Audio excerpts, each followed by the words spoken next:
નમસ્કાર, mid day ન્યૂઝમાં હું દ્વૈતા આપનું સ્વાગત કરું છું. મિડ ડે ન્યૂઝની શરૂઆત કરીશું હેડલાઇન્સથી. ભારતની મુલાકાતે આવેલા મોરેશિયસના પ્રધાનમંત્રી પ્રવિન્દ જગન્નાથ અને પ્રધાનમંત્રી મોદી વચ્ચે યોજાઈ બેઠક. દ્વિપક્ષીય સંબંધો વિશે ચર્ચા બાદ અનેક કરારો થવાની શક્યતા. રાષ્ટ્રપતિ ભવન ખાતે કરાયું પરંપરાગત સ્વાગત.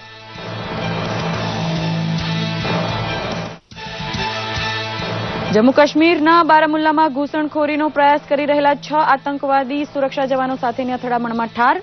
વધુ આતંકી છુપાયા હોવાની આશંકાથી હાથ ધરાયું સર્ચ ઓપરેશન.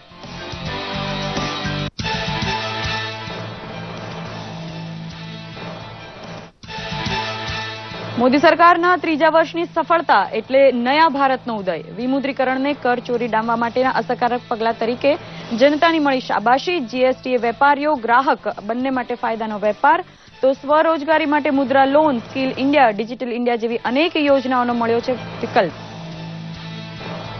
આદિવાસી વિસ્તારોના સર્વાંગી વિકાસ માટે રાજ્ય સરકાર પ્રતિબદ્ધ હોવાનું જણાવતા મુખ્યમંત્રી વિજય રૂપાણી. શિક્ષણ અને પાણીના મુદ્દે અપાશે વિશેષ ધ્યાન. વલસાડ જિલ્લામાં 40 કરોડના 26 વિકાસ કાર્યોનું કર્યું લોકાર્પણ અને ખાતમુહૂર્ત. સોલામાં ગુજરાત હાઈકોર્ટ ખાતે ન્યાય સંપર્ક પ્રકલ્પનું આયોજન. સુપ્રીમ કોર્ટના જજ દીપક મિશ્રાએ ઉદઘાટન બાદ 11 રાજ્યોની લીગલ સર્વિસ ઓથોરિટીની કોન્ફરન્સને કર્યું સંબોધન. રાજ્યમાં વર્કિંગ વુમન કોર્ટ તથા 14 તાલુકાઓમાં બંધ કોર્ટ સંકુલને કાર્યરત કરવાની આપી ખાતરી. અને અમદાવાદ સહિત રાજ્યના વિવિધ શહેરોમાં મુસ્લિમ બિરાદરો દ્વારા પવિત્ર રમઝાન માસને લઈને ચાલી રહેલી તૈયારીઓ. સમગ્ર મહિના દરમિયાન કરશે પવિત્ર કુરાન શરીફનું પઠન.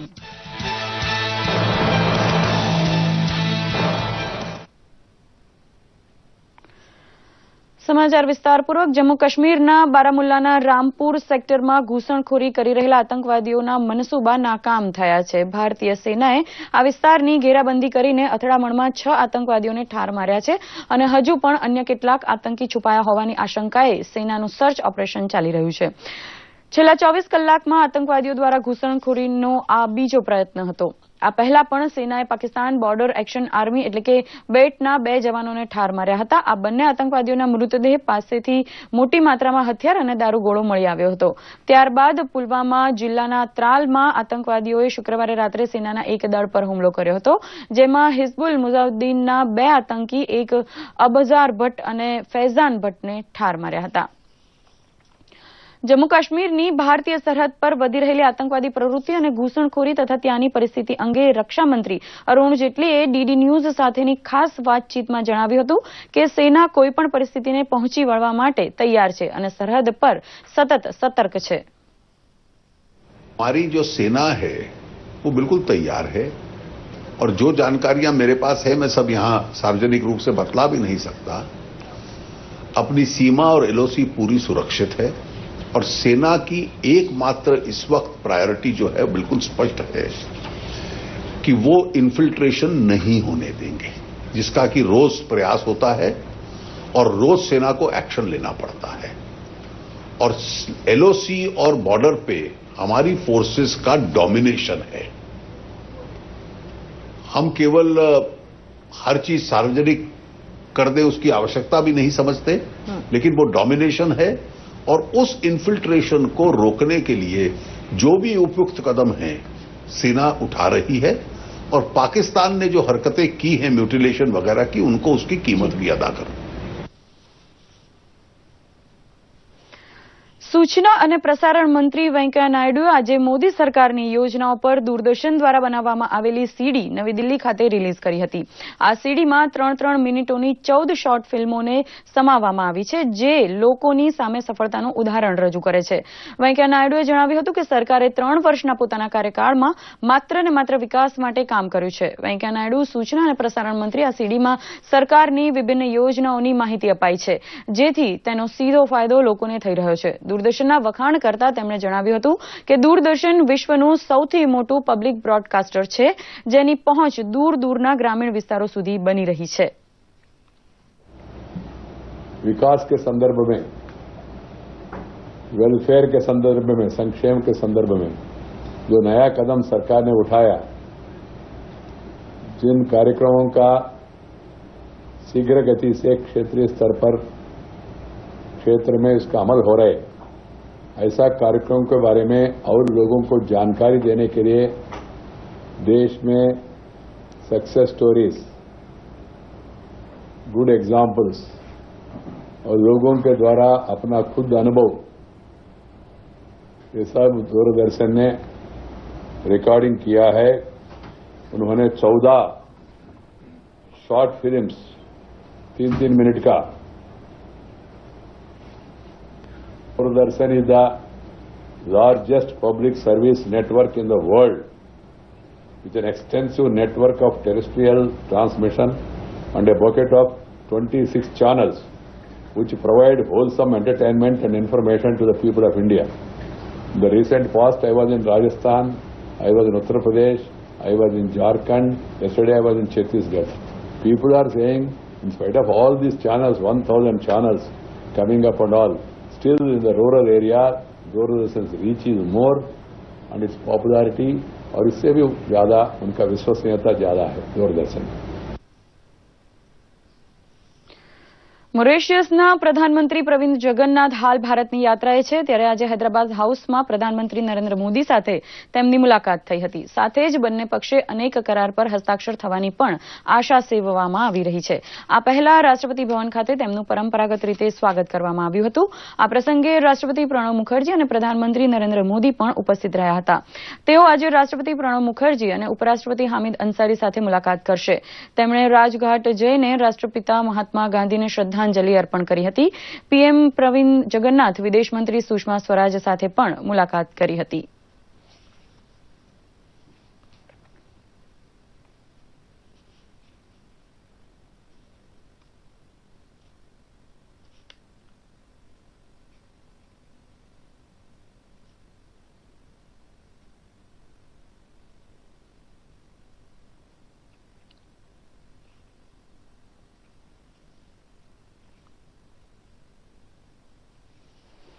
ईवीएम हैक करवाना પડકાર માટે આવેદનપત્ર આપવાનો શુક્રવારે અંતિમ દિવસ હતો, પરંતુ ચૂંટણી પંચ અનુસાર માત્ર એનસીપી સીપીએમએ ઈવીએમને પડકાર આપ્યો હતો। ભાજપ, સીપીઆઈ અને આરએલડીએ ઈવીએમ ચેલેન્જને બહારથી જ જોવાની રણનીતિ બનાવી છે। કોંગ્રેસ અને આમ આદમી પાર્ટીએ વર્તમાન નિયમોને જોઈ આ પડકારમાં રસ નથી દાખવ્યો। પ્રક્રિયા અનુસાર હવે ઈવીએમ ચેલેન્જ 3 જૂને સવારે 10 વાગ્યાથી બપોરે 2 વાગ્યા સુધી થશે। પ્રધાનમંત્રી નરેન્દ્ર મોદીના નેતૃત્વવાળી એનડીએ સરકારને 3 વર્ષ પૂર્ણ થતા પૂર્વોત્તરને ખાસ ભેટ મળી હતી। પ્રધાનમંત્રીએ ગઈકાલે 35,000 કરોડ રૂપિયાની યોજનાઓની ભેટ આસામને આપી હતી। તેમણે આસામના તિનસુકિયા જિલ્લામાં બ્રહ્મપુત્રા નદી પર બનેલા દેશના સૌથી લાંબા પુલનું ઉદ્ઘાટન કર્યું। તદુપરાંત પીએમએ ગોગામુખમાં ભારતીય કૃષિ સંશોધન કેન્દ્રનો તથા ગુવાહાટીમાં એઇમ્સનો શિલાન્યાસ પણ કર્યો હતો। જોઈએ એક ખાસ રિપોર્ટ। વડાપ્રધાન નરેન્દ્ર મોદી પૂર્વોત્તર વિસ્તારને નવી ઊંચાઈએ લઈ જવા માટે કામ કરી રહ્યા છે। આજે પીએમએ આસામના તિનસુકિયા જિલ્લામાં બ્રહ્મપુત્રા નદી પર બનેલા ઢોલા અને સાદિયા વિસ્તારને જોડતા પુલનું ઉદ્ઘાટન કરી આસામની જનતાને સમર્પિત કર્યો। જે બાદ ખુદ પ્રધાનમંત્રીએ પગપાળા ચાલી પુલનું નિરીક્ષણ કર્યું। પીએમએ આ પુલનું નામ વિશ્વ પ્રસિદ્ધ ગાયક ભૂપેન હજારિકાના નામ પર રાખવાની જાહેરાત કરી। શ્રી મોદીએ પુલના ઉદ્ઘાટન પ્રસંગે લોકોને સંબોધિત કરતા જણાવ્યું કે વિકાસ માટે ઇન્ફ્રાસ્ટ્રક્ચર જરૂરી છે। अगर विकास को स्थायी रूप देना है तो इंफ्रास्ट्रक्चर ये पहली आवश्यकता होती है।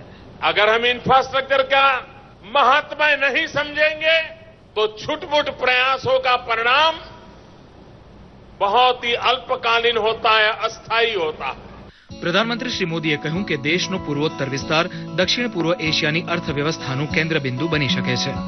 વડાપ્રધાન નરેન્દ્ર મોદીએ ધેમાજી જિલ્લામાં ગોગામુખ ભારતીય કૃષિ સંશોધન કેન્દ્રનો શિલાન્યાસ કર્યો। જે બાદ તેમણે જનસભાને સંબોધિત કરી। પીએમએ આ અવસરે વર્ષ 2022 સુધીમાં ખેડૂતોની આવક બમણી કરવાનો સંકલ્પ યાદ કર્યો। આ પ્રસંગે વડાપ્રધાને ખેડૂતોના લાભ માટે સંપદા નામની એક નવી યોજનાની જાહેરાત કરી। एग्रो प्रोडक्ट के वैल्यू एडिशन के लिए, मूल्य वृद्धि के लिए हमारे देश में बहुत संभावनाएं पड़ी। प्रारंभ में 6,000 करोड़ रुपया की लागत से और बाद में पब्लिक प्राइवेट पार्टनरशिप को, एफडीआई को, फॉरेन डायरेक्ट इन्वेस्टमेंट के हमने रास्ते खोल दिए हैं। इस संपदा योजना का पूरा शब्द है scheme for agro marine processing and development of agro processing clusters संपदा। પ્રધાનમંત્રી મોદીએ ગુવાહાટીમાં all India institute of medical science એટલે કે એઇમ્સનો પણ શિલાન્યાસ કર્યો. વડાપ્રધાનની આસામની મુલાકાતથી આસામની જનતામાં એક અનોખો થનગનાટ જોવા મળ્યો હતો. પૂર્વોત્તરના વિસ્તારમાં પીએમ દ્વારા કરાયેલા વિકાસના કાર્યોથી આર્થિક ક્રાંતિ આવશે. Bureau report, Ahmedabad. લોકચાહનાનું સર્વોચ્ચ શિખર સર કરનાર એકમાત્ર પ્રધાનમંત્રી એવા નરેન્દ્ર મોદીનું 3 વર્ષનું શાસન અનેક સિદ્ધિઓનું સરવૈયું રજૂ કરે છે. કાળા નાણાંને નાથવા માટે વિમુદ્રીકરણ તો ગંદકીની તિલાંજલિ માટે સ્વચ્છ ભારત ઝુંબેશે રંગ રાખ્યો છે. મેરા દેશ બદલ રહા હૈ, આગે બઢ રહા હૈ જેવું ગીત ગાઈ સાલ ગાનાર ભારત ખુદ હવે કહે છે કે નવા ભારતનો ઉદય થઈ રહ્યો છે.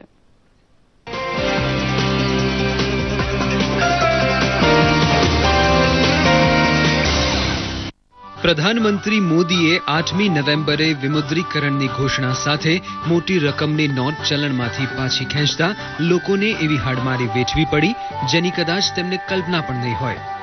બેંક અને એટીએમ બહાર રોકડા ઉપાડવા લાંબી કતાર ઠેર ઠેર લાગી અને રૂપિયા ખોટી ગયા ત્યાં સુધી ભીડ જામતી રહી. પોતાના પૈસા પોતાના હાથમાં આવે નહીં તેવી હાલાકી વેઠવા છતાં જનતાએ મોદી સરકારની પીઠ થાબડી. કારણ કે કાળા નાણાંનો ખાત્મો બોલાવવાના ઈરાદાથી લેવાયેલું આ એક નેક પગલું હતું. દેશની અંદર ભ્રષ્ટાચાર, કાળાબજારિયાઓનો, એ સિવાય આતંકવાદ ને જે બી અલગ માફિયાનો ગ્રુપોનું આ બધાના જે પૈસા છે એ પૈસાનો નાશ થશે. એ સિવાય જાલી નોટો બી જે પાકિસ્તાનથી આવતી હતી એ બી બંધ થઈ જશે અને આપણા દેશને આગળ વધવાનો મોકો મળશે. કેશલેસ ટ્રાન્ઝેક્શન એટલે શું છે કે જે કેશનો અત્યારે બ્લેક મની જે થઈ રહ્યું છે એ બધું જ બંધ થઈ શકશે અને આપણા દેશનો ઘણો વિકાસ થઈ શકશે. અત્યારે તમને ખબર હશે કે 17,000 કરોડ જે હતું કાળું ધન જે હતું બધું જ અત્યારે ગવર્મેન્ટ જોડે પાછું આવ્યું છે. એનો સદુપયોગ થઈ શકે અને આપણો ભવિષ્યનો દેશનો સારો વિકાસ થઈ શકે એ માટે નરેન્દ્ર મોદી જે સ્ટેપ લીધું છે એના માટે ઘણા ઘણા આભારી છે. બિનહિસાબી નાણું સગે વગે કરવાની કોશિશ કરનાર તમામ ઉપર તવાઈ લાવતો ટેકનોલોજીકલ બંદોબસ્ત ગોઠવાઈ ચૂક્યો છે. મોટી નોટ પાછી ખેંચાયા બાદ 3 લાખ કરોડ રૂપિયાના શંકાસ્પદ બેંક વ્યવહાર પકડાયા હોવાથી કરચોરોની સાથે સાથે તેમને મદદરૂપ થયેલા બેંક અધિકારી અને પોસ્ટ કર્મચારીને પોલીસ કસ્ટડીના સળિયા ગણવાનો વારો આવ્યો છે. કાળા નાણાં વડે અડધા ભાવે સોનું ખરીદનાર ગ્રાહક અને માલ વેચનાર જ્વેલરને ત્યાં દરોડા પડવા લાગ્યા છે. તો અંગ્રેજ કાળથી વટ પાળવાની નિશાની બનેલી લાલ બત્તી વાહન ઉપરથી હટાવવાનો નિર્ણય લોકોની વાહવાહ મેળવી ગયો છે. આ નિર્ણય સારો છે. મોદીજીએ જે આ લાલ લાઇટ કાઢી નાખીને જે નિર્ણય લીધો છે એ યોગ્ય નિર્ણય છે. કારણ કે ટ્રાફિકમાં ગમે ત્યાં ગમે વસ્તુમાં અડચણરૂપ થતું હતું એ નિર્ણયના હિસાબે પબ્લિકને રાહત થશે. મોદી સાહેબે જે લાલ બત્તી હટાવવાનું જે કામ નિર્ણય લીધો છે એ ખૂબ જ સારો છે. પબ્લિકના ફેવરમાં છે આ નિયમ. દેશના પ્રત્યેક નાગરિકની પ્રગતિ વગર એક ભારત શ્રેષ્ઠ ભારતનું મોદી સ્વપ્ન સાકાર થવાનું નથી. માટે સર્વાંગી વિકાસ હાંસલ કરવા અઢળક અને અનોખી યોજનાનો અમલ શરૂ થયો છે. Housing for all, smart city, smart village, Jan Dhan Aadhaar અને મોબાઈલ જામ તથા ₹2 લાખોનું કવચ આપતી વીમા પોલિસી વગેરેનો અમલ મોટી કાયાપલટનો તખ્તો તૈયાર કરવા લાગ્યો છે. નરેન્દ્ર મોદીજીએ જે સ્વચ્છતા અભિયાનનો ઝુંબેશ ચલાવ્યો છે તે ખરેખર સરાહનીય છે અને જે નરેન્દ્ર મોદી પોતે સાવણો જો પકડી શકતા હોય તો આપણે શા માટે શરૂઆત ન કરવી જોઈએ. દેશના અનેક યુવાન હવે નોકરીની ઘેલછા છોડી સ્વરોજગારી વડે પોતાની આજીવિકાનો બંદોબસ્ત કરવા થનગને છે. કારણ કે તેને નોકરીના વિકલ્પ તરીકે ધંધાની તક મળી છે. Mudra loan, skill India, startup India, standup India અને ડિજિટલ ઇન્ડિયા જેવા કાર્યક્રમ તેમના સપનાને સફળતાની પાંખ આપે તેટલા માતબર છે. અલબત્ત યુવાનોના કેટલાક સૂચન સરકારે સાંભળવા જેવા છે. उन्होंने जो मेक इन इंडिया स्टार्ट किया, स्टार्टअप का यंगस्टर्स के लिए बहुत अच्छा शुरू किया है. तो क्या होगा कि कोई किसी को भी अपना स्टार्टअप करना होगा तो वो इजीली कर सकेंगे. ऐसा है कोई दिक्कतें नहीं आएंगी उतनी. उन्होंने सपोर्ट भी अच्छा सा किया है गवर्नमेंट के हिसाब से. स्वच्छ भारत स्कीम है जो गवर्नमेंट की वो बहुत अच्छी है. एक पर्सनली उसमें जुड़ने का मन होता है. हम गंदगी ना करें, हमारे शहर को साफ रखें, ऐसी इच्छा होती है. तो सभी लोग उसमें जुड़ रहे हैं. इसलिए ये एक स्कीम है जो सभी लोगों को पूरे देश को साथ में जोड़ती है. સ્કિલ ઇન્ડિયામાં મને મોદી સાહેબના લોન્ચ કરેલી યોજનામાં જે મને બિઝનેસ ઊભો કરવા માટે સ્ટાર્ટઅપ ઇન્ડિયા માટે સ્ટાર્ટઅપ પ્રોજેક્ટ માટે જે બી સરકારી ફંડિંગ મળશે એનાથી હું મારો ધંધો મોટો કરી શકીશ અને સારી રીતે મારા ધંધાને ડેવલપ કરીને એક આકાર આપી શકીશ. વસ્તુ સેવા કરનો અમલ શરૂ થતા વેપારી અને ગ્રાહક માટે ફાયદાનો વેપાર શરૂ થવાનો હોવાથી કરબોજ ઘટાડવાથી બજારમાં નવા ધંધાની તક ખુલવાની છે. આખો દેશ એક બજાર બને, એક જ ટકાવારીના ટેક્સ ઉપર ધંધો થાય તેવી વ્યવસ્થાનો ઇંતજાર ભારતને છે. મોદી સરકાર દ્વારા જે ડિજિટલ ઇન્ડિયાનો જે પ્રોગ્રામ ફિક્સ કરવામાં આવ્યો છે એનાથી આપણને ઘણી બધી સુવિધાઓ મળે છે, જેમાં તમારો સમય બચી શકે છે, પ્લસ કે તમે કોઈ પણ જગ્યાએ મોબાઈલ વોલેટ યુઝ કરીને મની પે કરી શકો છો, તો એમાં પણ તમને બેનિફિટ થઈ શકે છે. અને પ્લસ કે તમને ટાઈમ પ્લસ મની બંનેનો બચાવ થઈ શકે છે. તો ડિજિટલ ઇન્ડિયા એક સારી છે જે મોદી સરકાર દ્વારા આપણને આપવામાં આવેલી છે, તો આપણે મેક્સિમમ એનો યુઝ કરવો જોઈએ. જીએસટીનો મુદ્દો જે સરકારે પાડ્યો છે ખૂબ જ સારું છે.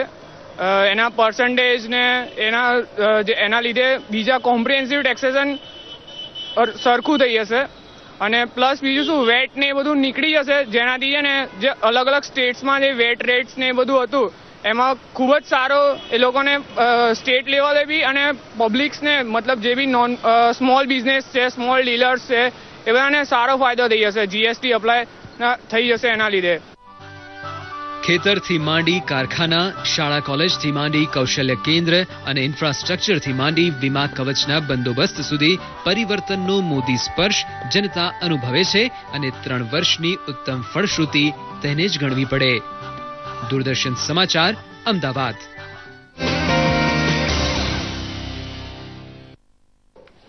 મુખ્યમંત્રી વિજય રૂપાણી આજે વલસાડ જિલ્લાની મુલાકાતે છે, ત્યારે તેમણે અહીં જનતા કેળવણી મંડળ સંચાલિત આર્ટ્સ એન્ડ કોમર્સ કોલેજ મોટા પોંઢાનું નામકરણ, નવનિર્મિત ભવનનું લોકાર્પણ અને કોલેજ રજત જયંતિ વર્ષ જેવા ત્રિવિધ કાર્યક્રમમાં હાજરી આપી હતી.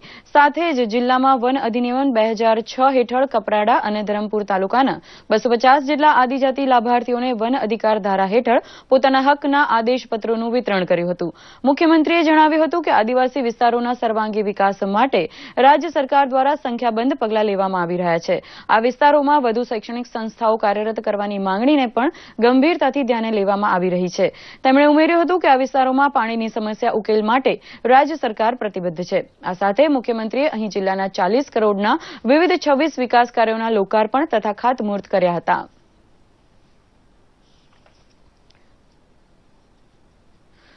નેશનલ લીગલ સર્વિસ ઓથોરિટીના માર્ગદર્શન હેઠળ Gujarat state legal service authority દ્વારા આજે ગુજરાત વડી અદાલત ખાતે ન્યાય સંપર્ક પ્રકલ્પનું આયોજન કરવામાં આવ્યું હતું.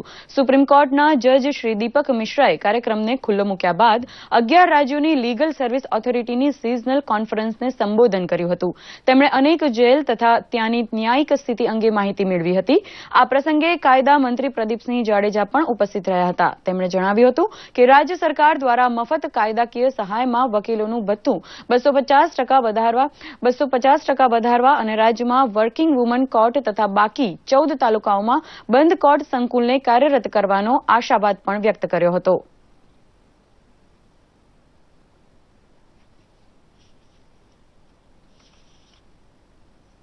नालसा का जो लोक अदालत, नेशनल लोक अदालत 8 जुलाई को हमने रखा है, उस पर कैसे ज़्यादा असर आएगा उस पर कोशिश करेंगे, बातचीत करेंगे.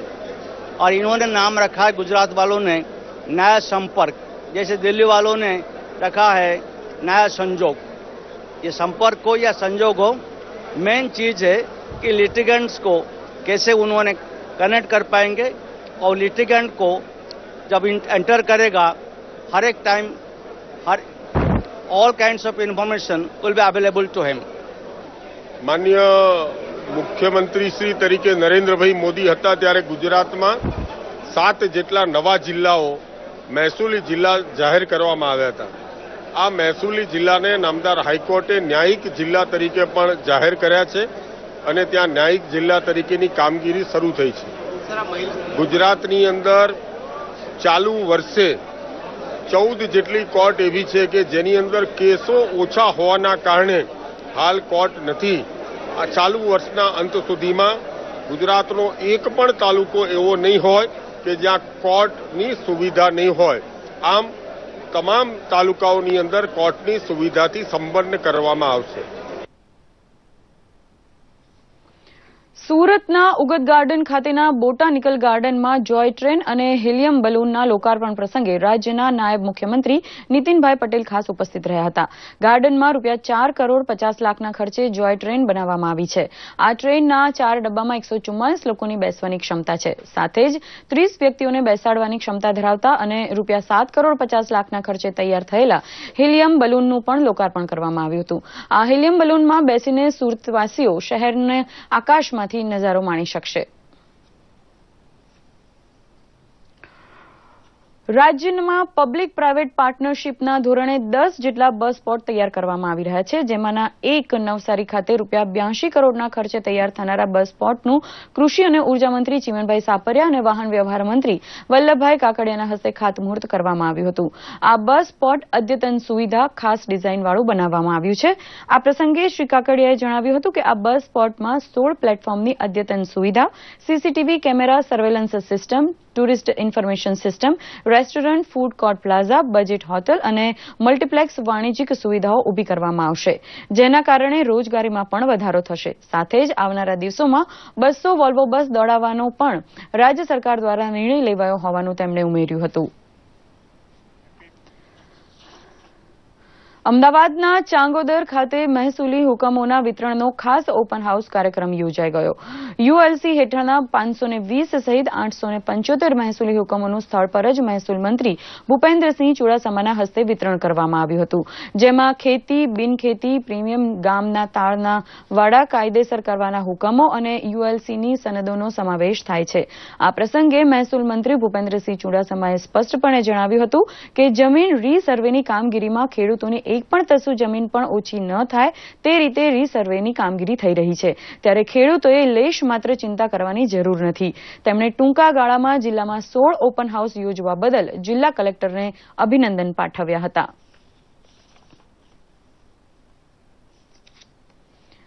અમરેલી જિલ્લામાં આ વર્ષે ઉનાળુ પાકનું સારા પ્રમાણમાં વાવેતર થતા ખેડૂતો ગેલમાં આવી ગયા છે. બાજરી, મગ, તલ, ડુંગળીનો પાક સારા પ્રમાણમાં થતા 250 થી 350 સુધીનો ભાવ ખેડૂતોને મળી રહ્યો છે. ઘણા ખેડૂતો ડ્રીપ પદ્ધતિથી ખેતી કરે છે, જેથી ઓછા પાણીએ ખેડૂતો સારા પ્રમાણમાં પાક મેળવી રહ્યા છે. જિલ્લામાં આ વર્ષે ખરીફ સિઝનમાં પણ સારું વાવેતર થતા મગફળી અને તુવેરમાં સારા પ્રમાણમાં ઉત્પાદક થયું છે અને ઉનાળાની સિઝનમાં જ અત્યાર સુધીમાં 7000 હેક્ટર જેટલું વાવેતર થયું છે. હાલ તો ખેડૂતો પોતાના સારા પાકને લઈ ખુશી વ્યક્ત કરી રહ્યા છે. મગફળી તેમજ તુવેરમાં ઉત્પાદન પુષ્કળ પ્રમાણમાં થવાને કારણે ટેકાના ભાવે એની ખરીદી પણ કરેલ છે. એ સિવાય હાલ અત્યારે ઉનાળુ પાકોમાં પણ લગભગ 7500 હેક્ટર જેટલું વાવેતર થયેલ છે. તેમાં બાજરો, મગ, ઉનાળુ મગફળી, ઉનાળુ તલ આ મુખ્ય પાકો છે અને આ તમામ પાકોની હાલ પાક પરિસ્થિતિ ઘણી સારી છે. ઉનાળુ બાજરીનું વાવેતર કરેલું છે અને આપણે ઓર્ગેનિક કરેલું છે. એમાં ગૌમૂત્ર, ખાટી છાશ ને એવું સાટેલું, પેસ્ટિસાઇડ દવાના રાઉન્ડ મારેલા નથી અને વીઘે મારે ઉત્પાદન આવશે 25 થી 30 મણનું, એટલે 3 વીઘાનું વાવેતર હતું મારે, એટલે 70-75 મણ જેવું ઉતારો બેસશે. ગુજરાત વેપારી મહામંડળની મહિલા પાંખ દ્વારા ગરિમા એવોર્ડનું આયોજન કરવામાં આવ્યું હતું. આ કાર્યક્રમમાં ઉદ્યોગ સાહસિકતા, સેવા, રમત જગત, સામાજિક ક્ષેત્ર, રાષ્ટ્રીય અને આંતરરાષ્ટ્રીય કેટેગરીમાં 12 વિવિધ ક્ષેત્રમાં પોતાનું યોગદાન આપનારી 21 મહિલાઓનું મહિલા અને બાળ વિકાસ મંત્રી ડોક્ટર નિર્મલાબેન વાધવાણીના હસ્તે સન્માન કરાયું હતું. સાથે જ આવનારા દિવસોમાં પણ મહિલાઓ આગળ વધી સમાજ અને દેશનું નામ રોશન કરે તેવી નેમ વ્યક્ત કરવામાં આવી હતી. આ પ્રસંગે અતિથિ વિશેષ તરીકે ઉપસ્થિત રહેલા પૂજિત રૂપાણી મેમોરિયલ ટ્રસ્ટના આદ્ય સ્થાપક અંજલિ રૂપાણીએ પણ ગરિમા એવોર્ડના નામમાં જ પોતાની ગરિમા જળવાય છે તે વાતનો ઉલ્લેખ કર્યો હતો. આ પ્રસંગે જીસીસીઆઈના પ્રમુખ અને એવોર્ડ મેળવનારી મહિલાઓના પરિવારજનો પણ ખાસ ઉપસ્થિત રહ્યા હતા. ગીર સોમનાથ જિલ્લાના ઉના નજીકના અનખડી ગામના વીર ઝાલા નામના વ્યક્તિએ સ્વખર્ચે એક અનોખું મ્યુઝિયમ બનાવ્યું છે. તેમનો હેતુ આજની નવી પેઢીને પૂર્વજોની ભવ્યતાનો ખ્યાલ અપાવવાનો છે. આ મ્યુઝિયમ બનાવવાનો વિચાર તેમને કેવી રીતે આવ્યો, જોઈએ આ વિશેષ રિપોર્ટમાં.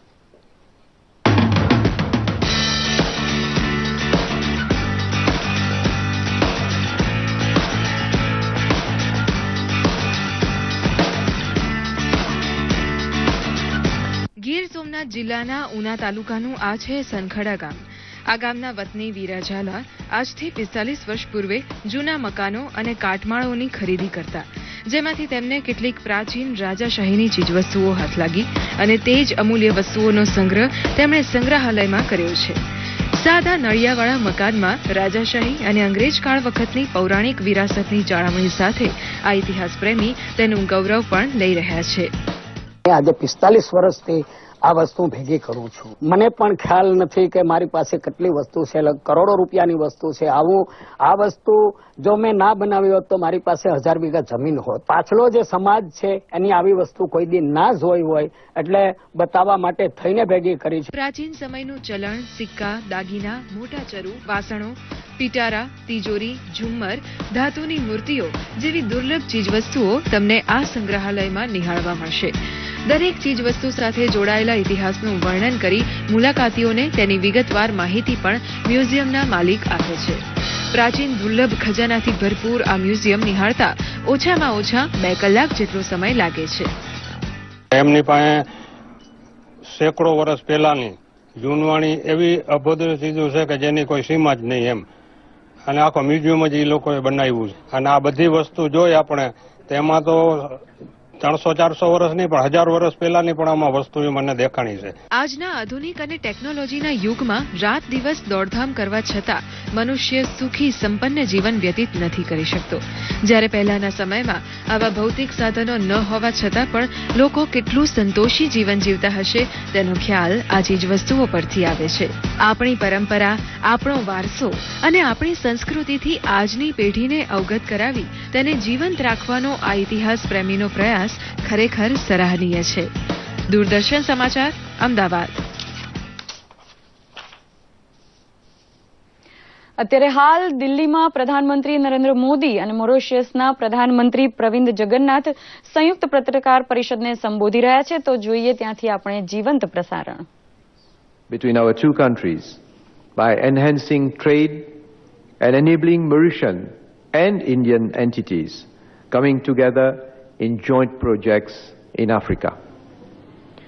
I have also taken the opportunity of my presence in India to sign with the Indian authorities agreements relating to long-term collaboration in education, training and research in various sciences and technology between the Mauritius Oceanography Institute and the Council of Scientific and Industrial Research, India, National Institute of India, the setting up of a civil service college in Mauritius to enhance the efficiency of our civil servants, the International Solar Alliance Agreement, which is in line with the personal initiative of Shri Modi ji, along with the former President of France, Mr. François Hollande, to reduce dependence on fossil fuels. And last but not least, the construction of a new runway and a jetty in Nagaliga, which will enhance the economic development of the island. And today's meetings have also given me the opportunity to express my deepest appreciation and gratitude to the Government of India for its continued support to Mauritius in the pursuit of our legitimate right to exercising sovereignty over the Chagos archipelago. હમણાં જ આપણે દિલ્હીથી સંયુક્ત પત્રકાર પરિષદનું જીવંત પ્રસારણ નિહાળ્યું. ટૂંક સમયમાં પવિત્ર રમઝાન માસની શરૂઆત થઈ રહી છે, ત્યારે મુસ્લિમ બિરાદરો રમઝાનની તૈયારીમાં લાગ્યા છે. મસ્જિદો તથા ઘરોમાં સાફ સફાઈ કરી ખુદાની ઇબાદત કરવા સજ્જ બન્યા છે. સાથે અનેક દુકાનોમાં વિવિધ ખાદ્ય સામગ્રીનું વેચાણ પણ થઈ રહ્યું છે. આ માસ દરમિયાન મુસ્લિમ બિરાદરો રોઝા રાખશે, સાથે જ જરૂરિયાતમંદ લોકોને સહાય અને પવિત્ર કુરાન શરીફનું પઠન કરીને ખુદા સુધી ઇબાદત પહોંચાડવાનો પ્રયાસ કરશે. My sincere thanks to Shri Narendra Modi.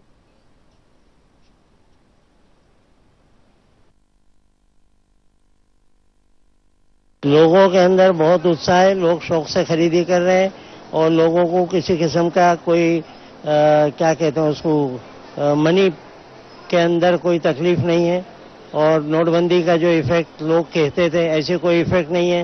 लोग शौक से खरीदी कर रहे हैं, फुल पावर खरीदी कर रहे हैं और अपना शौक पूरा कर रहे हैं. और मैं रमज़ान का पूरे साल वेट करती हूँ क्योंकि ये बहुत ही अच्छा होली फेस्टिवल है हमारा तो हम लोग प्रिपरेशन बहुत पहले से शुरू कर देते हैं और ये शॉपिंग भी हमने इसी के एवज के लिए की है कि अभी रमज़ान आएगा तो हम लोग ज़्यादा जॉब के साथ पॉसिबल नहीं होता है, तो आज थोड़ा छुट्टी है तो थोड़ा शॉपिंग कर लेंगे और पहले से प्रिपेयर रहेंगे कि आखिरी दिनों में हमें दौड़ना ना पड़े। हम लोग रमज़ान के लिए शॉपिंग कर रहे हैं, हम नमाज पढ़ने की है, हम लोग को बहुत सारी इबादत करने का हमको मौका मिला है, तो हम लोग बहुत खुश है उसके लिए और हमें रोजे रखने का मीन्स ये सवाब मिला है उसका हमें नाज है। तो અત્યારે મિડ ડે ન્યૂઝમાંથી દ્વૈતાને રજા આપશો। નમસ્કાર।